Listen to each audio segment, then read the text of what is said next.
When I think about my own life and the many changes that I have personally seen, for me it's probably the world of the internet and the computers. That's the major change that I've seen. But imagine all the major changes that my father has seen. And one day I asked him the question, Dad, what is the most major change that you've seen? And he paused and he said to me, I was waiting for this answer, and he said, the biggest change that I have seen is when I look in the mirror.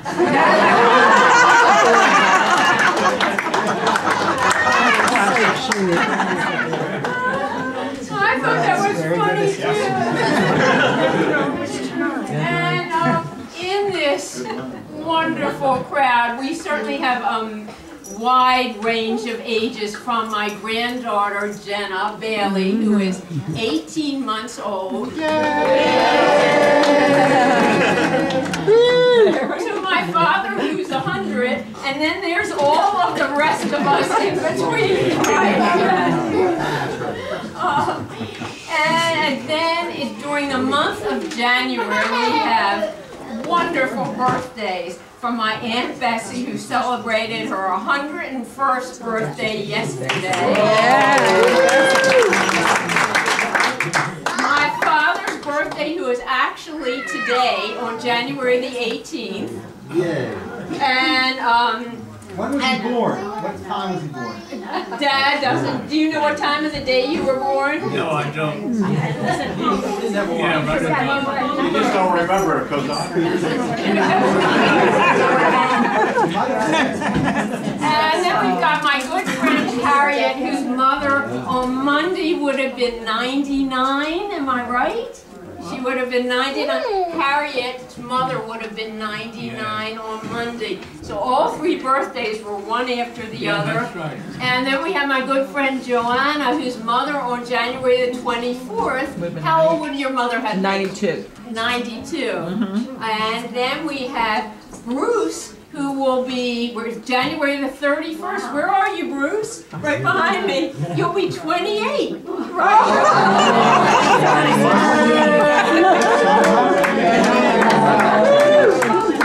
Wow. So January is a good month. In the meantime, my cousin Richard Himmelfarb, when he called to RSVP, and he's not here now, right? He has to go take Michael and Dean to the baby airport. He's coming back. Okay, so you'll have to repeat this because this is specifically for Richard. When Richard called to RSVP, he said to me, Joan, how many people in America are 100 years old or older? So quickly I did a Google search because who knows the answer to that. And according to current census data, with a population of 300 million, there are approximately 60,000 people in America who are 100 years old. Now, I asked my father to give me the percentage on this because I know that Richard Himmelfarb would want to know the percentage. So Dad, not me, figured out the percentage because he's good at math. I didn't get the math. This means that 2/1000% of the population of the United States are 100 years old or older. So Dad is in a rarefied group. Yeah, sure. we knew that. That's 2/1000%. All right, now before I turn the program over to my sister, and we got a long program, so you ate, we fed you, now you've got to sit through our song and dance. Do we need more to drink? You may need. I want to personally thank Bruce for the fabulous invitation. Yes. With a few wonderful strokes and lines, he captured my father's features. He did a fabulous job. Well, we should thank our assembly team. Oh, they said it.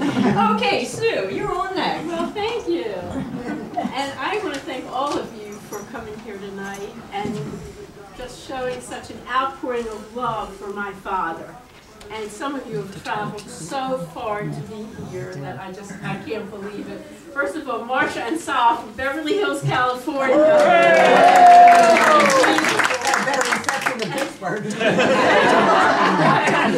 Right, Michelle from Pittsburgh. And Ernie and Marty from Virginia Beach. Wow. Marty, it's Marty. Oh, Jeff, don't start that. And Michael and Dina, who were here earlier, and they had to get to the airport from Providence, Rhode Island. And all of our kids, all in the same room at the same time. Alan and Jackie from Thousand Oaks, California. Stan and Donna from Louisville, Colorado. And Jim from Atlanta, and also Happy from Atlanta. So it's great that you're all here, and we are so thankful that you all made the effort to be here. Also, a couple other thank yous. First to my sister. These wonderful decorations were made by Joan, and she spent a lot of time blowing up old pictures, finding old pictures from scrapbooks. And Joni also took the lead on all the details of this party, too.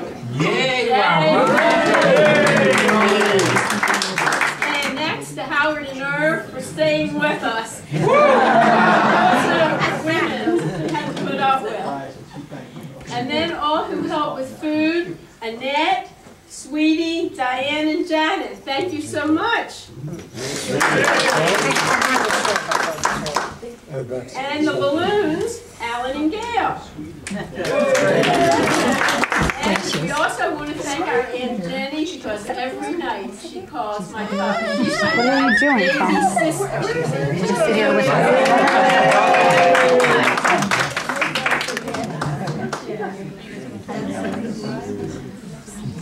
Now, we have a special citation. Martin, if you can bring that red piece of paper that's on the piano. Red, two of them. We have a special citation from the state of Maryland, from the General Assembly, and also, Dad, from the Senate of Maryland. And I'm just going to read a small part of it. It says, to you in recognition for the celebration of your 100th birthday and your many accomplishments, including being the oldest living member of the University of Baltimore Law School, a lifelong community activist, and a distinguished lawyer. And it goes on, there's a long resolution, which I will not read to you, but it's very impressive. Yeah.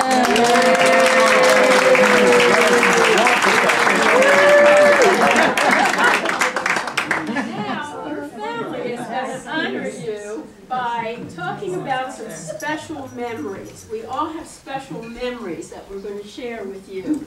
We thought we'd start with the oldest and work our way down to the youngest. So, Where's the oldest? Howard.